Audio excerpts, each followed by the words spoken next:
안녕하세요. 인생의 교훈 채널에 오신 것을 진심으로 환영합니다. 옛 현인들은 말했습니다. 잠들기 전 이 8가지 지혜를 마음에 새기면 당신의 인생이 송두리째 바뀔 것이라고 말이죠.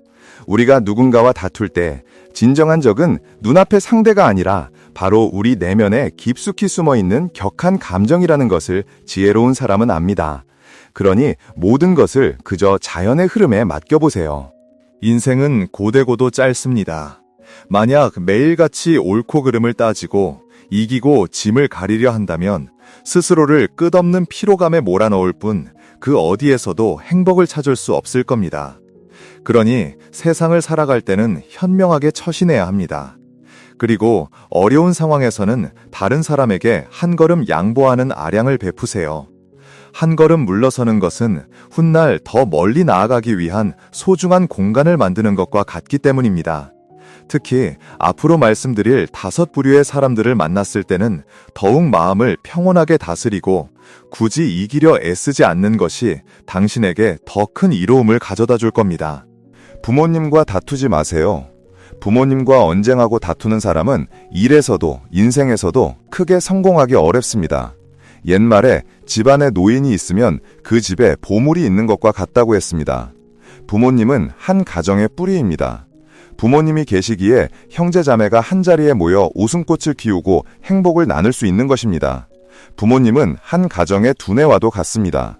그분들의 풍부한 삶의 경험은 당신이 어려움에 부딪혔을 때 가장 현명한 조언을 줄 수 있습니다. 부모님이 계시기에 세상살이에 지쳐도 돌아갈 곳이 있는 겁니다. 부모님이 안 계시면 우리는 험난한 인생의 파도 앞에서 방향을 잃고 하염없이 헤매게 될 뿐입니다. 그렇기에 부모님은 자녀의 존중과 인정을 필요로 합니다. 특히 연세가 드신 부모님은 자녀에게 조언을 건네며 당신과의 유대감을 느끼고 싶어 하십니다.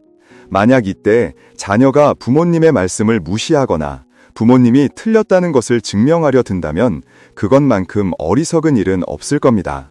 예로부터 우리 조상들은 자손들에게 사람의 도리를 가르치는 것을 매우 중요하게 여겼고 그 중에서도 효를 으뜸으로 삼았습니다. 부모에게 효도하지 않고 자신을 낳고 길러주신 분을 사랑하고 존경할 줄 모르는 사람이 사회에 나가 다른 사람을 진심으로 사랑하고 아끼는 성숙한 인간이 되기는 어렵습니다. 부모님과 옳고 그름을 따지지 않는 것만이 효도는 아니겠지만 그분들이 베풀어 주신 하늘 같은 은혜에 비하면 사소한 옳고 그름은 정말 아무것도 아닌 것입니다. 2. 상사와 논쟁하지 마세요. 상사와 논쟁하거나 말다툼을 벌이는 것은 지극히 어리석은 행동입니다. 첫째, 상사에게는 체면이 필요합니다. 다른 사람들 앞에서 상사와 언쟁을 벌이는 것은 그의 체면을 깎아내려 그가 더 이상 물러설 곳이 없게 만드는 것입니다. 결국 문제 해결은커녕 당신에게 칼날을 겨누게 될 뿐입니다. 하지만 상사가 정말로 틀렸다면 감정을 가라앉히고 조용한 곳에서 따로 대화하는 지혜가 필요합니다. 둘째, 상사는 권력과 자원을 쥐고 있습니다. 만약 당신이 상사의 눈밖에 난다면 승진은 고사하고 회사에서 존중받기도 어려워질 겁니다. 어떤 이들은 이것이 아첨이라 생각할 수도 있겠지만 우리 평범한 직장인들이 꿋꿋이 일하는 이유가 결국 얼마 되지 않는 월급 때문 아니겠습니까? 그러니 당신이 상사의 체면을 세워준다면 상사 또한 당신에게 체면과 더 큰 기회를 선물할 것입니다. 3. 체면을 중시하는 사람과 다투지 마세요. 살다 보면 우리는 자신의 체면과 존엄성을 세상 무엇보다 소중히 여기는 사람들을 만나게 됩니다. 이런 사람들의 가장 큰 특징은 바로 과시하고 체면 차리기를 좋아한다는 것입니다. 겉으로는 맞다고 말하면서도 속으로는 틀렸다고 생각하는 소위 말과 마음이 다른 유형이죠. 따라서 이런 사람들을 대할 때는 절대 그들에게 창피를 주거나 그들의 존엄성을 건드리거나 그들을 분석하고 평가하려 해서는 안 됩니다. 만약 존중하는 태도를 보이기 어렵다면 그저 중립적인 태도를 유지하며 논쟁을 피하는 것이 상책입니다. 그렇게 해야만 서로 원만하게 지낼 수 있습니다. 적을 하나 만드는 것보다 친구를 하나 더 만드는 것이 인생에서 얼마나 중요한지 모릅니다. 친구가 한 명 더 있다는 것은 내가 어려울 때 도울 사람이 하나 더 있다는 뜻이고, 내가 외로울 때 곁에 있어줄 사람이, 내가 쓰러졌을 때 일으켜 세워줄 사람이 하나 더 있다는 의미입니다. 진정으로 인간관계를 맺을 줄 아는 사람은 가능한 한 많은 친구를 사귈 줄 아는 사람입니다. 관계가 돈독할수록 그 사람의 사회적 자본은 풍부해지고 그만큼 성공할 가능성도 커지는 법입니다. 하지만 우리가 만나는 모든 사람이 우리와 마음이 잘 맞고 편안한 것은 아닙니다.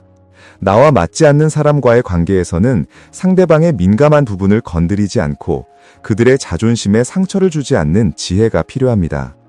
그래야만 관계가 좋아지고 불필요한 시비와 갈등을 줄일 수 있습니다. 4. 배우자와 다투지 마세요. 옛 어른들 말씀에 부부싸움은 칼로 물베기라고 했습니다. 함께 살다 보면 갈등이 없을 수는 없다는 뜻이겠죠. 하지만 어떻게 싸우느냐가 진정한 기술입니다. 어떤 부분은 다툼을 통해 서로를 더 깊이 이해하며 성장하지만, 어떤 부분은 다툼으로 인해 마음에 깊은 상처를 입고 결국 가정이 무너지기도 합니다. 부부싸움에서는 이성적으로는 이길 수 있을지 몰라도 결국 서로의 감정을 잃게 됩니다. 그러니 먼저 감정을 다스린 후에 문제를 해결해야 합니다. 홧김에 이성을 잃고 다음과 같은 상황에서는 옳고 그름을 따지려 들지 마세요. 첫째, 서로 격하게 화가 났을 때는 절대 다투지 마세요. 둘째, 정말 사소하고 작은 문제로는 절대 따지지 마세요. 셋째, 인생의 중대한 문제에 대해서는 감정적인 언쟁을 벌이지 마세요. 어떤 문제들은 논쟁으로는 절대 해결할 수 없습니다. 그저 적절한 시간을 찾아 서로 차분하게 대화로 풀어가야만 합니다. 때로는 토라지고 다투는 것이 부부 생활의 양념이 되기도 합니다. 두 사람이 함께 효과적으로 대처하기만 한다면 그 다툼은 오히려 서로의 사랑을 더욱 뜨겁게 만드는 양념이 될 수 있죠. 갈등은 누가 옳고 그른지를 따져 관계를 막다른 길로 몰아가기 위한 것이 아니라 서로를 더 깊이 이해하고 함께하는 행복한 순간들을 더 소중히 여기기 위해 존재하는 것일지도 모릅니다. 5번째, 가치 없는 사람과는 논쟁하지 마세요. 장자는 일찍이 이런 말을 남겼습니다. 여름벌레에게는 얼음에 대해 말할 수 없다. 이 말은 고집이 세고 문제를 이해하려 들지 않는 사람과의 논쟁은 정말 무의미하다는 뜻입니다. 인생을 살면서 어리석은 자와 승패를 다투지 않는 것, 그것이야말로 진정한 지혜입니다. 무의미한 일에 시간을 낭비하지 않을 때 우리는 자신을 기다리는 더 좋은 것들을 얻을 수 있습니다. 때로는 못 들은 척, 못 본 척하는 것이 아무것도 잃지 않는 방법일 수 있습니다. 잘못된 상대와의 논쟁으로 스스로를 극심한 스트레스와 분노에 빠뜨리는 것을 피하는 것이죠. 다른 사람과 다투는 것은 결국 자기 자신을 벌하는 행위입니다. 혹시 누군가와 크게 다투었을 때 내가 왜 이렇게까지 싸워야 하지? 라고 자문해 본 적 있으신가요? 사실 말다툼이 끝나고 나면 양쪽 모두 패배감을 느낍니다. 그 싸움에는 승자가 없고 누가 더 비참하게 졌느냐만 있을 뿐이죠. 다툼의 본질은 결국 다른 사람의 잘못으로 자기 자신을 벌하는 것과 같습니다.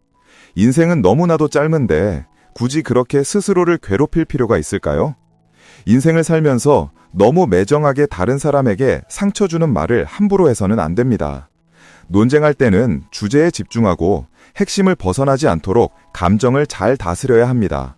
어떤 관계에서든 말을 내뱉기 전에 항상 생각해야 합니다. 이 말이 과연 도움이 될까? 꼭 해야만 하는 말일까? 단순히 속이 시원해지기 위해 상대방의 감정을 무시해서는 안 됩니다. 듣기 좋은 말을 하고 말해야 할 때와 침묵해야 할 때를 아는 것은 그 사람의 인격을 보여줍니다.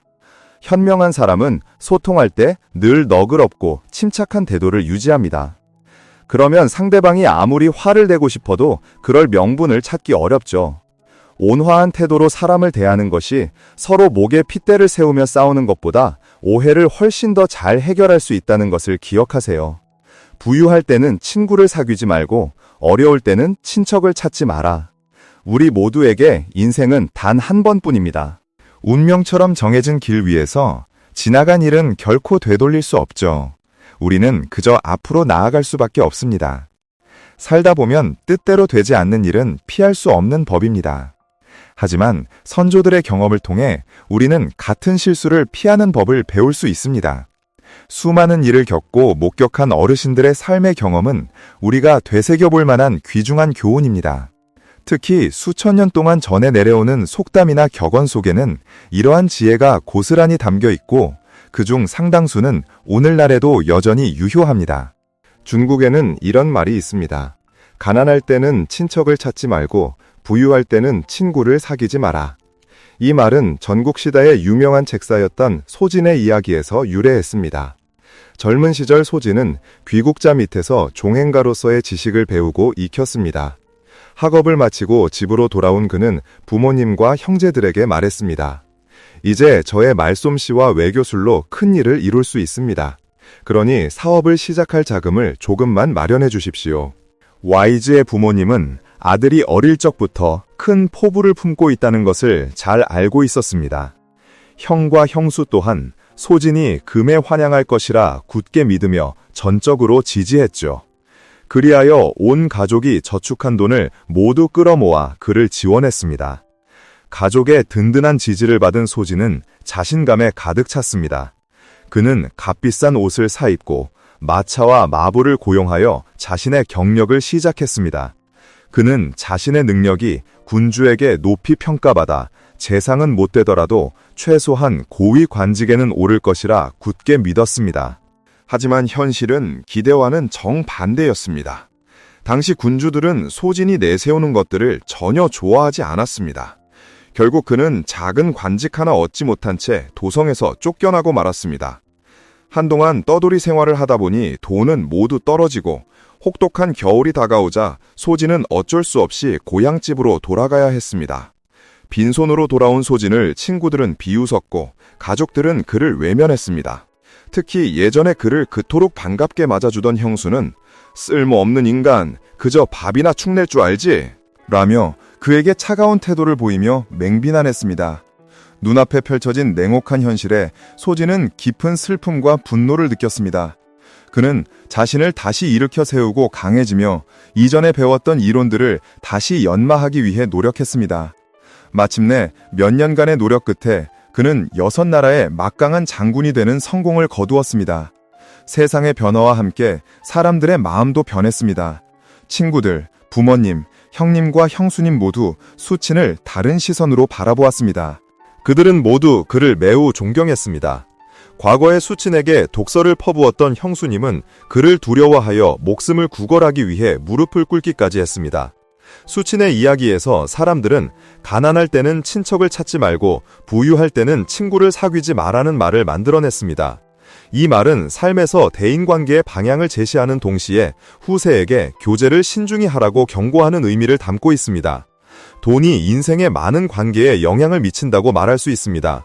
당신이 가난하다면 누구의 친구이든 사람들은 당신을 무시할 것이고 심지어 수친의 형수처럼 쓸모없고 그저 앉아서 공짜로 먹으려고 한다고 말할 것입니다. 그러므로 스스로 아무것도 없을 때 무시당하고 소외당하는 것은 거의 피할 수 없는 일입니다. 반면에 이익 때문에 맺어진 친구들은 분명히 이익 때문에 금이 갈 것입니다. 반면 진정한 친구는 어려운 시절 아무것도 없을 때부터 서로에게 진심으로 대하는 사람들입니다. 그런 사람들이 진정한 친구입니다. 우리가 잘 되고 권력을 가질 때 주변 사람들의 태도는 즉시 변할 것이고 심지어 당신을 하늘까지 칭찬할 것입니다. 이것이 바로 삶의 현실입니다.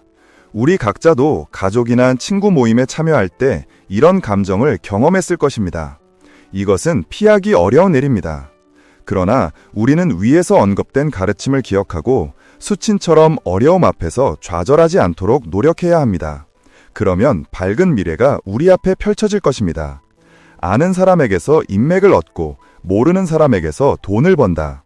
사업은 항상 부자가 되는 가장 빠른 지름길로 여겨져 왔습니다. 그러나 사업은 결코 쉬운 일이 아닙니다. 경험과 노하우가 없다면 돈을 잃고 고통받게 될 것입니다. 사업은 일종의 학문과 같아서 많은 사람들이 외부인은 활기차게 보지만 내부인은 그 고난을 안다고 말하곤 합니다. 사업에서 이론적인 지식에만 의존해서는 성공하기 어렵습니다. 중요한 것은 실제 경험입니다. 진정한 사업가들은 시장 정보에 매우 민감하고 멀리 내다보는 안목을 가지고 있습니다. 사업 기회를 발견하면 즉시 행동하여 기회를 잡고 이익을 얻기 위해 노력합니다. 아는 사람이든 모르는 사람이든 이익이 보이면 사업가들은 기회를 잡을 것입니다. 그래서 옛날부터 사람들은 아는 사람에게서 인맥을 얻고 모르는 사람에게서 돈을 번다는 말을 전해왔습니다. 사업가들은 보통 사람들보다 더 신중하게 계산하고 멀리 내다봅니다. 친척, 친구, 동료에게서 사업 이익을 얻으려 하지 않습니다. 아는 사람에게 제품을 팔 때 양측의 관계를 유지하기 위해 사업가들은 높은 가격으로 팔거나 제품의 원가보다 너무 많은 차액을 남기지 않을 것입니다.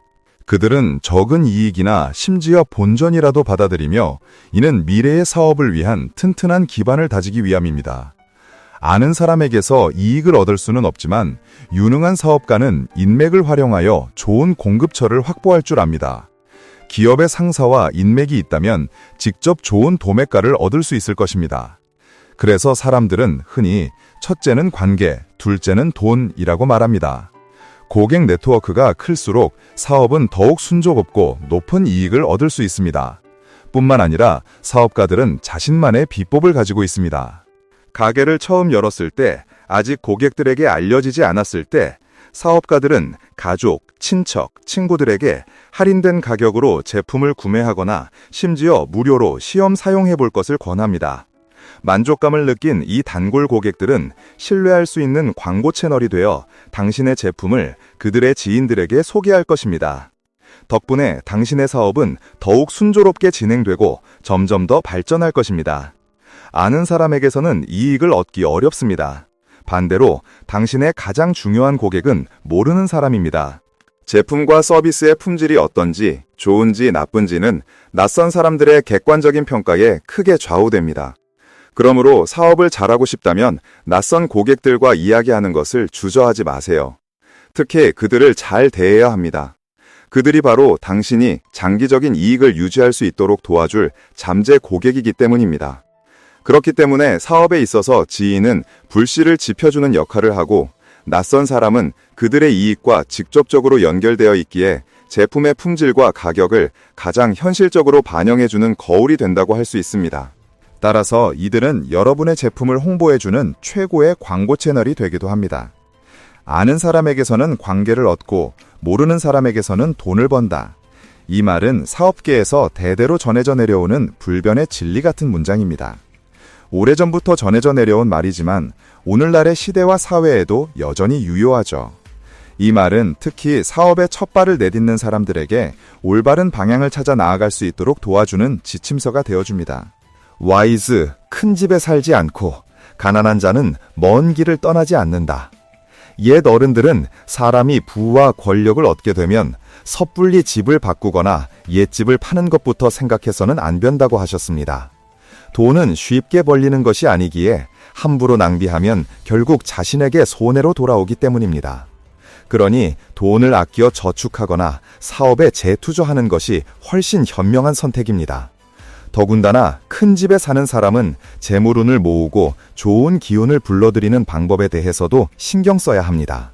만약 이를 제대로 관리하지 못한다면 오히려 금전적인 손실을 볼 수도 있습니다. 특히 남들이 보기에 갑자기 큰 집으로 이사하는 것은 온 세상에 나 이제 부자가 됐소 하고 자랑하는 것과 다름없습니다. 이는 다른 사람들에게 좋지 않은 인상을 남길 수 있으며 심지가 졸부처럼 보일 수도 있습니다. 동시에 당신의 재산을 노리는 나쁜 마음을 품은 도둑들의 표적이 되어 안전을 위협받을 수도 있죠. 이러한 점들을 고려할 때 섣불리 집을 바꾸는 것은 결코 좋은 생각이 아닙니다. 예산과 공간의 질을 모두 고려하여 신중하게 계획을 세운 후에 주거 환경을 바꾸는 것이 바람직합니다. 반대로 가진 것이 넉넉하지 않을 때는 먼 곳으로 떠날 생각은 하지 않는 것이 좋습니다. 여기서 말하는 먼 길이의 여행이란 많은 비용이 드는 장기 여행을 의미합니다. 재정적 기반이 취약한 상태에서 무리하게 여행을 떠나는 것은 매우 위험한 발상입니다. 특히 여정 중에 불행한 일이라도 닥치면 이를 해결할 능력이 없어 오히려 화를 자초하게 될 수도 있습니다. 그러니 세상을 즐기고 탐험하는 것만 생각하기보다는 현재의 삶에 충실하고 재정적 기반을 튼튼히 하며 자신의 경력을 발전시키는 데 집중해야 합니다. 먼 곳으로 여행을 가고 싶다면 발생할 수 있는 모든 상황을 고려하고 철저한 계획과 계산을 마친 후에 결정을 내리십시오. 또한 먼 길을 떠날 때는 가진 것을 모두 잃지 않도록 항상 소지품에 각별히 주의해야 합니다. 인간의 가장 큰 어리석음은 남의 스승이 되려 하는 것이다. 맹자는 인지 환제호 위 인사라고 했습니다. 즉, 사람의 문제점은 남의 스승이 되기를 좋아하는 데 있다는 뜻입니다. 우리는 스스로 그런 사람이 되지 않도록 항상 경계해야 합니다. 다른 사람의 스승이 되길 좋아하는 사람은 보통 주변 사람들에게 환영받지 못합니다. 감성 지능이 낮은 사람일수록 항상 다른 사람에게 무언가를 가르치려 들죠. 당나라 시대에 아주 유명한 시인이었던 유우석, 류유식이 바로 그런 사람이었습니다. 그는 성격이 아주 솔직하고 강직했지만 그 솔직함 때문에 적지 않은 공경에 처하기도 했습니다. 당시 사회에는 한 가지 풍습이 있었습니다. 과거 시험을 앞둔 수험생들이 수도로 와서 시험을 치르기 전에 자신이 쓴 글을 들고 조정의 관리들을 찾아가는 것이었죠. 만약 그들에게 인정을 받으면 명성을 크게 높일 수 있었는데 이를 행권이라고 불렀습니다. 우승류라는 이가 과거 시험을 보기 위해 수도에 왔을 때 그는 자신의 가장 자신 있는 작품을 들고 유우석을 찾아갔습니다. 유우석 또한 그를 매우 정중하게 맞이했죠. 우승류가 행권을 위해 찾아왔다는 것을 알게 된 유우석은 그 자리에서 바로 우승류의 글을 펼쳐들고는 그의 면전에서 수많은 곳을 직접 수정해 주었습니다.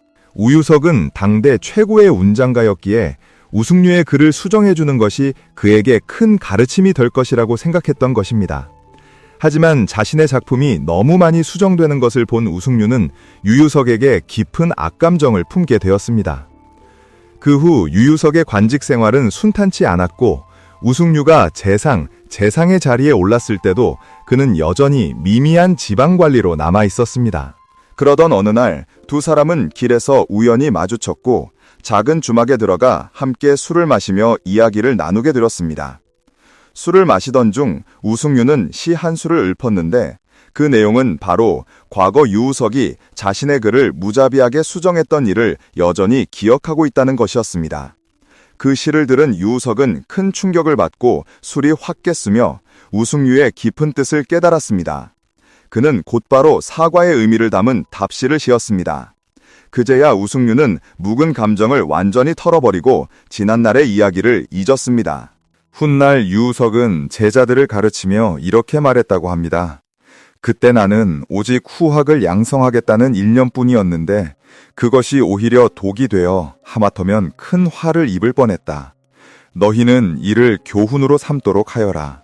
다른 사람의 스승이 되려고만 하지는 마세요. 참으로 깊은 가르침이 아닐 수 없습니다.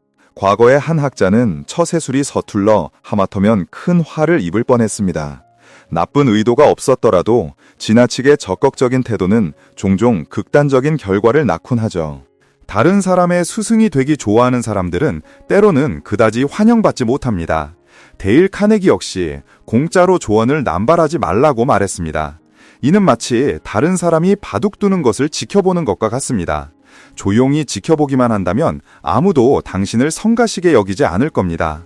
하지만 옆에서 그 수는 틀렸어. 거긴 그렇게 두는 게 아니지. 라며 계속해서 훈수를 둔다면 다른 사람의 미움을 사기 딱 좋지 않겠습니까? 감성지능이 높은 사람들은 정도를 압니다. 세상에는 이 정도를 지켜야 하는 일이 참으로 많습니다. 너무 서두르면 오히려 일을 그르치고 때로는 과한 것이 부족한 것만 못할 때가 있죠. 이런 글을 읽은 적이 있습니다. 노인과 대화할 때는 그들의 자존심을 잊지 말고 남자와 대화할 때는 그들의 체면을 잊지 말며 여자와 대화할 때는 그들의 감정을 잊지 말라. 상사와 대화할 때는 그들의 존엄함을, 젊은이와 대화할 때는 그들의 솔직함을, 아이들과 대화할 때는 그들의 순수함을 잊지 말라. 감성지능이 높은 사람들은 소통의 지혜를 압니다. 그들은 분수를 알고 다른 사람들과 온화하게 교류할 줄 알지 자신이 더 높은 위치에 있는 것처럼 명령하듯 말하지 않습니다. 사실 다른 사람의 스승이 되기를 좋아하는 사람들은 대부분 자기 자신을 너무 대단하게 생각하기 때문입니다. 한 유명한 화가는 이렇게 말했습니다. 저는 아직도 여러 면에서 제가 무지하다는 것을 느낍니다. 그래서 감히 다른 사람에게 이래라 저래라 손가락질할 엄두를 내지 못합니다. 여기 한 실제 이야기가 있습니다. 한 어머니는 자신의 아들이 반드시 피아니스트가 되어야 한다고 굳게 믿었습니다. 매일같이 아들의 연습을 감독했죠. 아들은 엄청난 압박감을 느꼈고 마음속으로는 격렬하게 저항했지만 아무리 말해도 어머니는 이해하지 못했습니다. 오히려 어머니는 아들이 아직 철이 없어서 그렇다며 나중에 성공하고 나면 그때서야 엄마의 깊은 뜻을 알게 될 것이라고 생각했죠. 어느 이른 아침 어머니는 아들을 피아노 경연대회에 데려가려고 했습니다. 아들은 가기 싫다며 몸부림쳤고 어머니는 옆에서 끊임없이 아들을 꾸짖었습니다. 바로 그때 아들은 날카롭게 베인 자신의 손바닥을 내밀며 말했습니다. 엄마, 보세요. 손이 아파요. 이러면 저 대회에 안 나가도 되죠. 한 작가는 이렇게 말했습니다. 다른 사람을 돕는 것은 그 사람을 위한 것이지만 다른 사람의 일에 간섭하는 것은 자기 자신을 위한 것이다. 심리학에서는 인간에게는 다른 사람을 이끌고 싶어하는 욕구가 있으며 이는 대부분의 사람들이 가진 문제라고 말합니다. 적지 않은 사람들이 다른 사람을 비판하기 좋아하며 자신의 지혜와 학식이 남들보다 뛰어나다고 착각하곤 하죠. 예로부터 진정으로 재능 있는 사람들은 늘 겸손하고 분수를 알았지만 남의 스승이 되기 좋아하는 사람들은 대부분 화려함과 과시욕에 가득 찬 경우가 많았습니다. 사람들과 교류할 때 언제나 다른 사람의 스승이 되려고만 하지는 마십시오. 한 작가는 말했습니다. 대부분의 경우 당신의 연인, 친구, 동료들은 당신과 비슷한 지식과 경험의 배경을 가지고 있습니다. 이는 특정한 사회적 관계 속에서는 그 안의 진실과 논리를 대부분의 사람들이 이미 이해하고 있다는 뜻입니다. 그러니 굳이 설명할 필요가 없는 것이죠. 다른 사람의 스승이 되기 좋아하는 것은 자만심과 독선, 그리고 자기 성찰의 부족을 드러내는 것일 뿐입니다. 이런 태도는 지식을 전달하거나 문제를 해결하려는 목적이 아닙니다. 단지 다른 사람을 질책하고 헛된 존경을 받으려는 허영심의 발현일 뿐입니다. 어떻게 하면 사람을 대하는 정도를 파악하고 늘 깨어있는 마음으로 살아갈 수 있을까요? 와이즈 다음 두 가지가 여러분께 도움이 되기를 바랍니다. 첫째, 다른 사람에게 의견을 내기 전에 먼저 그들을 긍정해 주세요. 만약 누군가 당신에게 어떤 문제에 대해 의견을 구한다면 그 사람을 완전히 부정하는 말부터 시작하지 마세요. 많은 사람들이 다른 사람의 일에 대해 함부로 의견을 내고 항상 자신의 생각이 더 낫다고 느끼곤 합니다. 이것은 사실 감성 지능이 낮다는 표현입니다. 사람들은 당신에게 지적을 받기 위해서가 아니라 설명을 듣고 싶어 한다는 것을 알아야 합니다. 기억하세요. 상대방이 한 일이 옳든 그르든 그들의 체면은 지켜주어야 합니다. 둘째, 침묵은 금입니다. 중국의 대문호 루시는 침묵할 때 나는 충만함을 느낀다. 입을 열면 나는 공허함을 느낀다고 말했습니다. 사람마다 각자 다른 세계관을 가지고 있고 우리는 문제를 서로 다른 방식으로 바라봅니다. 각자 처한 환경이 다르기에 문제에 직면했을 때의 입장도 다를 수밖에 없죠. 그렇기 때문에 많은 경우 당신이 옳다고 생각하는 것, 돕는다고 생각하는 행동이 상대방에게는 어떻게 받아들여질지 알 수 없습니다. 이럴 때 우리에게 가장 필요한 것은 바로 신중함입니다. 세 사람이 길을 가면 반드시 나의 스승이 있다는 말이 있습니다. 주변 사람들의 장점을 먼저 발견하고 그들에게서 배우는 자세를 가져보세요. 만약 당신에게 가르침을 줄 수 있는 사람을 만났고 마침 관량 경험이 있다면 적절한 조언을 해줄 수 있습니다. 하지만 가르침을 받아들일 준비가 되지 않은 사람을 만났다면 그저 침묵하고 그가 스스로의 실패와 경험을 통해 교훈을 얻도록 내버려 두는 것이 낫습니다. 다른 사람을 가르치는 일에는 당연히 방법이 중요합니다. 자칫 잘못하면 상대방은 당신이 잘난 척한다고 느낄 수 있습니다. 내용에 신중하지 않고 핵심을 짚지 못하며 상대방의 필요나 생각은 이해하지 못한 채 자신의 관점에서 추측하고 말한다면 당신의 모든 말은 그저 공허한 메아리가 될 뿐입니다. 화를 내지 않는 것, 만약 위대한 성취를 이루고 싶다면 우리는 먼저 자신의 감정을 통제하는 법을 배워야 합니다. 하지만 안타깝게도 그것은 결코 쉽지 않습니다. 겉보기에는 수많은 경험을 쌓은 노련한 사람일지라도 자신을 불편하게 만드는 일을 만나면 감정의 통제력을 잃어버리곤 합니다. 욕설과 다툼에서 시작해 몸싸움으로 번지고 결국 피를 보는 끔찍한 상황까지 이어질 수 있습니다. 우리가 화를 낼 때 마음속에서는 무명의 불길이 타오릅니다. 분노의 마음을 일으키는 순간 우리는 이미 패배한 것입니다. 자신의 감정을 다스리지 못하는 사람은 영원히 자신의 인생을 다스릴 수 없으며 이성을 잃고 점점 더 깊은 수렁으로 빠져들게 됩니다. 지금부터는 분노가 가져오는 결과와 화내지 않고 깨어있는 삶을 사는 방법에 대해 여러분과 이야기 나누고 싶습니다. 첫째, 화를 내면 순환은 문제가 발생합니다. 분노하는 마음이 심한 사람은 생명의 위협을 겪을 수도 있습니다. 삼국지의 장비를 예로 들어볼까요? 그는 자신의 의형제인 관우가 해를 입었다는 소식을 듣고 슬픔과 분노를 이기지 못했습니다. 결국 술에 취해 이성을 잃고 병사들을 구타했고 이를 견디다 못한 부하 범강과 장달은 장비가 잠든 틈을 터 그를 살해하고 말았습니다. 장수로서 장비는 매우 뛰어난 능력을 가졌지만 결국 비극적인 최후를 맞이했습니다. 자신의 성질을 다스리지 못하면 아무리 뛰어난 재능을 가졌더라도 소용이 없다는 것을 알 수 있죠. 우리 삶에도 장비처럼 성미가 급한 사람들이 많습니다. 그들은 인간관계나 직장에서 늘 부정적인 에너지를 뿜어내고 끊임없이 불평불만을 늘어놓으며 심지어 다른 사람을 험담하기도 합니다. 영화 대부에는 이런 유명한 대사가 있습니다. 가족이 아닌 다른 사람에게는 내 생각을 절대 말하지 마라. 감정 기복이 심하고 감정을 쉽게 드러내는 사람은 솔직한 것이 아니라 지혜롭지 못한 것입니다. 다른 사람에게 쉽게 간파당하고 인생에서 어려움을 겪기 쉽습니다. 동시에 자신의 부정적인 감정을 계속해서 다른 사람에게 쏟아내면 사람들은 점차 당신을 피하고 멀리하게 될 것입니다. 시간이 지남에 따라 당신의 인간관계는 점점 줄어들고 어려울 때 곁에 아무도 남지 않게 될 것입니다. 만약 당신과 비슷한 성질의 사람을 만난다면 갈등과 충돌이 생겨 서로의 삶에 더 많은 시련을 불러올 수도 있습니다. 게다가 분노는 당신의 건강에도 매우 나쁜 영향을 미칩니다. 한의학 고서에도 모든 병은 화에서 비롯된다고 기록되어 있습니다. 간과 폐를 손상시킬 뿐 아니라 심뇌혈관 건강에도 치명적인 위험을 초래할 수 있습니다. 그렇기에 사람이 화를 내기 시작하는 순간 실제로는 이미 자신의 삶에 수많은 나쁜 영향을 끼치고 있는 것입니다. 분노는 세상에서 가장 나쁜 감정이라고 말할 수 있습니다. 둘째, 분노를 다스리는 방법. 아마 많은 분들이 화를 내기 전에는 화내는 것이 좋지 않다는 사실을 알고 있을 겁니다. 하지만 일단 화가 나거나 어떤 문제에 부딪히면 우리 대부분은 자신의 감정을 통제하기가 매우 어렵고 이성을 잃게 됩니다. 그렇다면 구체적으로 우리는 어떻게 해야 할까요? 지금부터 여러분이 참고하실 수 있는 몇 가지 방법을 소개해 드리겠습니다. 혼자 있지 마세요. 마음에 힘든 일이 있을 때 혼자 있는 것은 스스로를 부정적인 생각의 늪에 더 깊이 빠뜨릴 뿐입니다.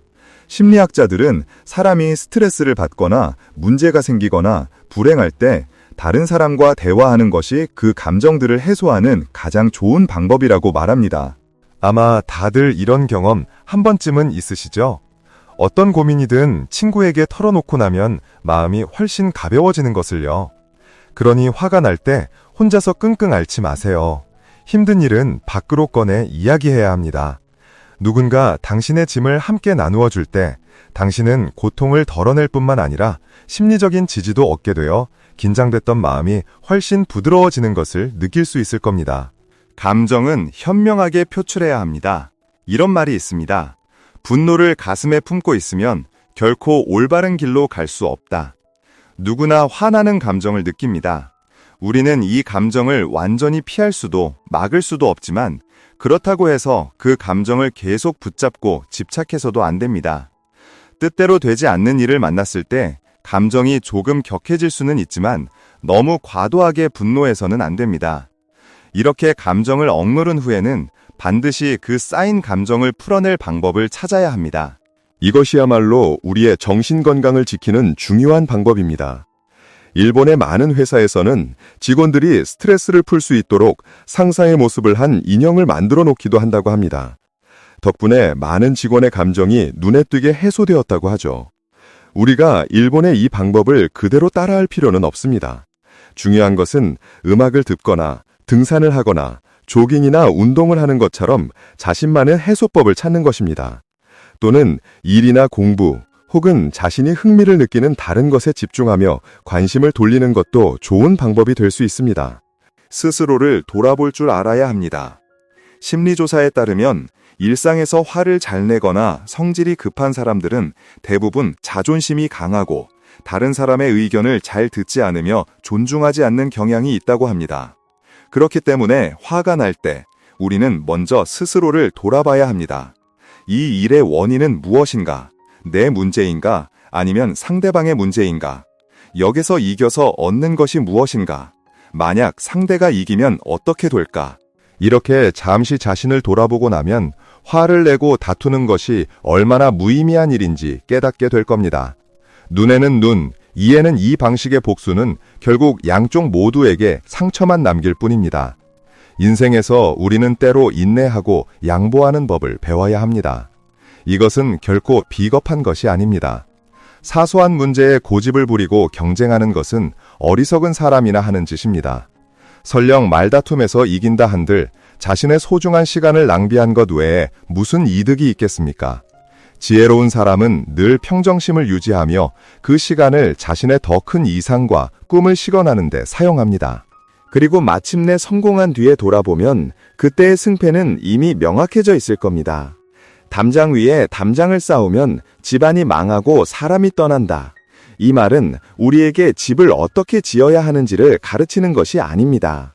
그 뒤에 숨겨진 의미는 우리가 어떤 면에서는 한계를 알아야 하며 스스로를 물극필반, 즉 모든 것은 극에 달하면 반드시 반전된다는 상황에 빠뜨려서는 안 된다는 것을 일깨워줍니다. 그렇게 되면 결국 끔찍한 결과를 초래할 뿐입니다.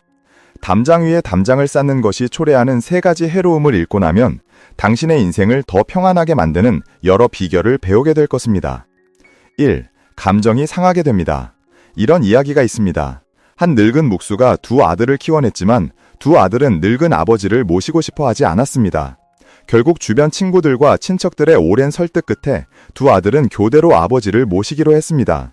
그런데 한 달이 31일인 날이 오자 서로 그 마지막 하루를 덤이라 생각하며 아버지를 돌보지 않으려고 했습니다. 늙은 목수는 두 아들 집 사이에 담벼락에 앉아 그저 운명을 하늘에 맡길 수밖에 없었습니다.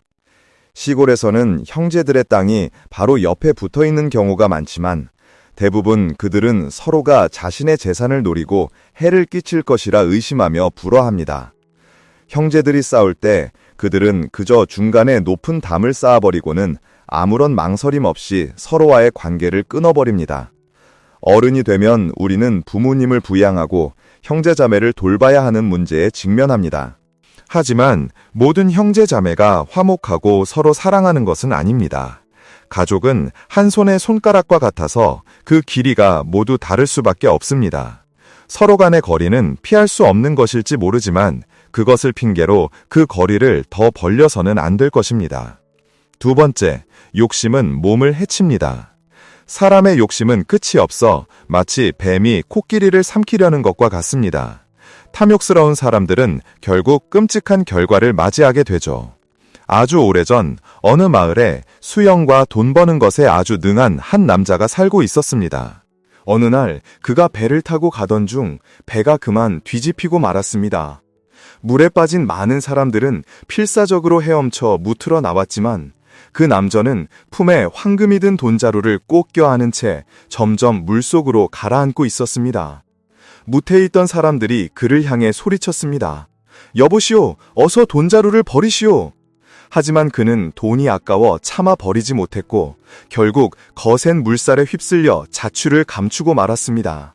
경제학에는 수학의 역설이라는 법칙이 있습니다. 간단히 말해 우리가 좋은 성과를 거둔 후에 공급과 수요의 균형을 유지하지 못하면 오히려 수입이 줄어든다는 의미입니다. 만약 우리가 어느 정도의 돈과 자산을 모았음에도 불구하고 자신의 욕망을 제어하지 못하고 더 많은 것을 탐낸다면 우리의 삶은 결코 행복해지기 어렵습니다.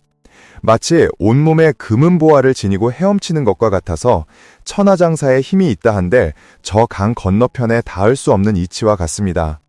진정으로 좋은 삶이란 만족할 줄 아는 삶입니다.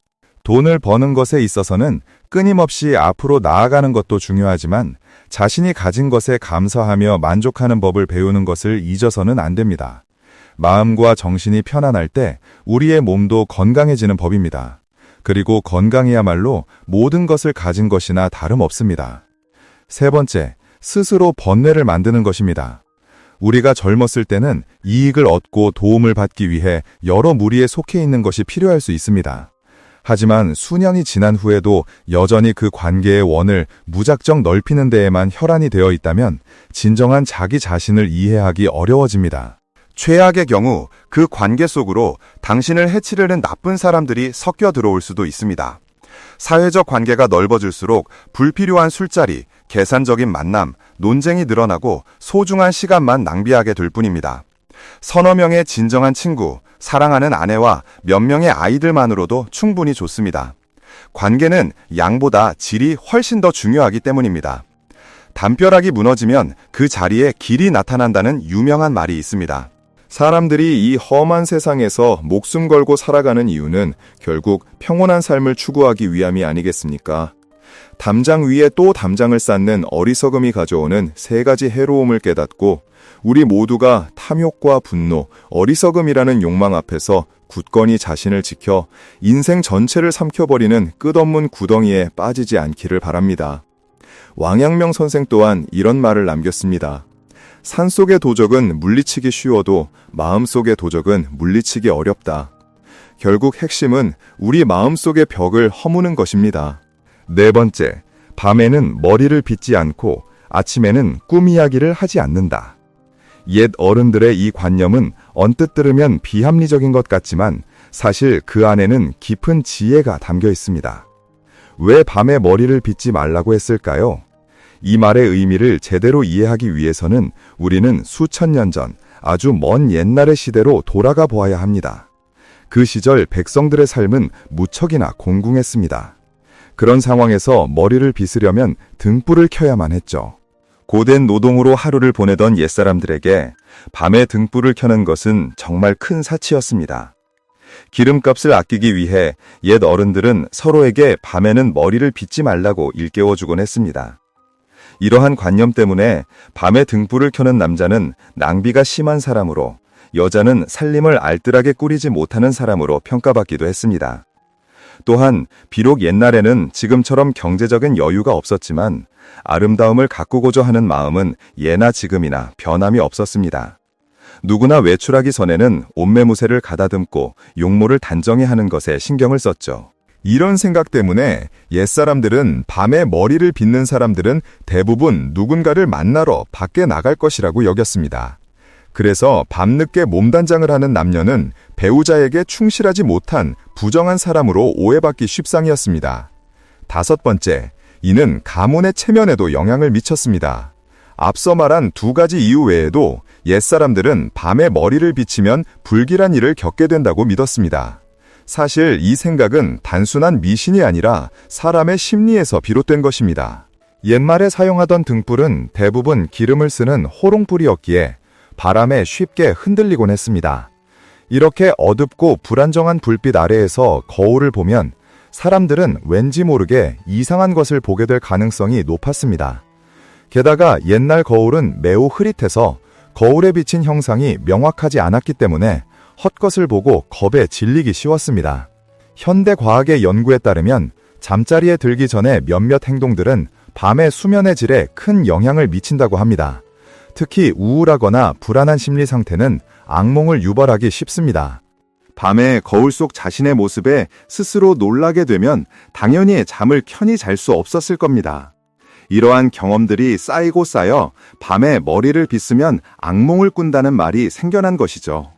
이런 관점에서 보면 밤에 머리를 빗지 말라는 것은 단순한 미신이 아니라 자연현상과 인견의 심리가 절묘하게 결합된 옛 어른들의 지혜였던 셈입니다. 물론 오늘날 우리가 사용하는 것은 모두 밝은 전등이고 거울 또한 매우 선명해서 시야가 빛의 영향을 받지 않습니다. 따라서 지금은 밤에 거울을 보며 머리를 빗는다고 해서 아무런 문제가 될 것이 없습니다. 아주 먼 옛날, 과학이 발달하지 않았던 시절에 사람들은 종종 꿈이 다른 세계의 존재가 주는 지침이나 안내라고 믿었습니다. 심지어 지난 왕조의 황제들조차도 꿈을 통해 계시를 받는다고 믿었으니까요. 이처럼 옛사람들은 꿈을 미래에 대한 중요한 예언이나 징조로 여겼습니다. 하지만 왜 옛사람들은 아침에 꿈 이야기를 하지 말라고 믿었을까요? 이것이 앞서 말한 이론과 모순되지 않을까요? 사실 하루의 모든 계획은 아침에 시작됩니다. 효율적인 하루를 보내기 위해서는 잠에서 깨어난 후 몸이 에너지로 가득 차 있는 것이 매우 중요합니다. 만약 어떤 사람이 꿈을 해석하는데 너무 몰두하면 역효과를 낼 수 있습니다. 긍정적인 꿈은 쉽게 사람을 들뜨게 할 수 있는 반면 부정적인 꿈은 정신적인 영향을 미칠 수 있습니다. 이것은 인간의 전반적인 발전에 매우 불리합니다. 심각한 경우에는 나비 효과를 일으킬 수도 있습니다. 과학적인 관점에서 꿈은 잠재의식의 생각일 뿐 예언이 아닙니다. 사실 많은 사람들은 자신의 꿈 내용을 명확하게 설명할 수 없습니다. 존재하지 않는 것에 대해 너무 많이 생각하는 것은 아무런 효과가 없을 뿐만 아니라 삶의 질에도 영향을 미칩니다.